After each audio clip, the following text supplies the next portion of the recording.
बहुत समय पहले की बात है। एक छोटे से गांव के पास एक घना जंगल था।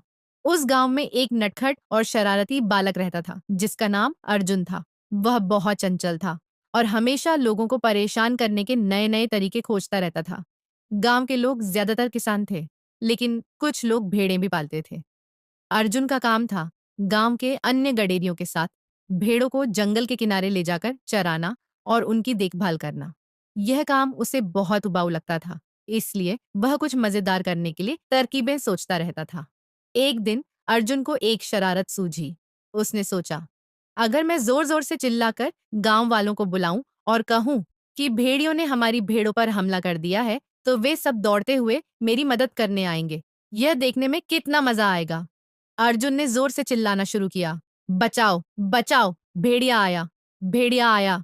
गांव के लोग जो अपने खेतों में काम कर रहे थे यह सुनकर घबरा गए। वे सब अपने औजार उठाकर भेड़ों को बचाने के लिए दौड़ पड़े। जब वे वहां पहुंचे तो उन्होंने देखा कि कोई भेड़िया नहीं था, सिर्फ अर्जुन हंस हंस कर लोटपोट हो रहा था। एक गांव वाले ने गुस्से में कहा, अर्जुन, यह मजाक की बात नहीं है। अगर सच में कभी भेड़िया आ गया तो कोई तुम्हारी बात पर विश्वास नहीं करेगा। लेकिन अर्जुन को अपनी चालाकी पर बड़ा गर्व हुआ।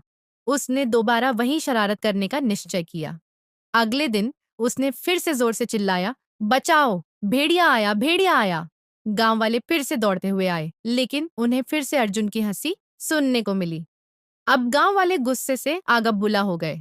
एक बुजुर्ग ने अर्जुन को चेतावनी दी, यदि अगली बार तुमने झूठ बोला तो कोई तुम्हारी मदद करने नहीं आएगा।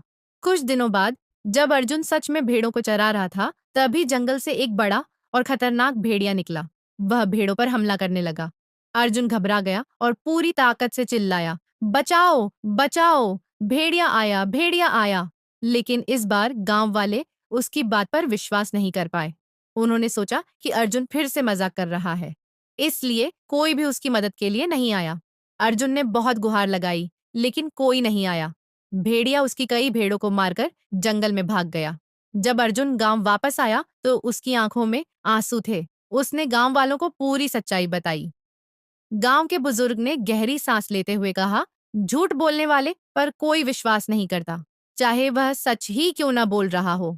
अर्जुन को अपनी गलती का एहसास हो गया। उसने वचन दिया कि वह अब कभी झूठ नहीं बोलेगा। इस कहानी से हमें यह सीख मिलती है कि बार बार झूठ बोलने से हमारा विश्वास खो जाता है और जब हमें सच में मदद की जरूरत होती है तब कोई हमारी बात पर विश्वास नहीं करता।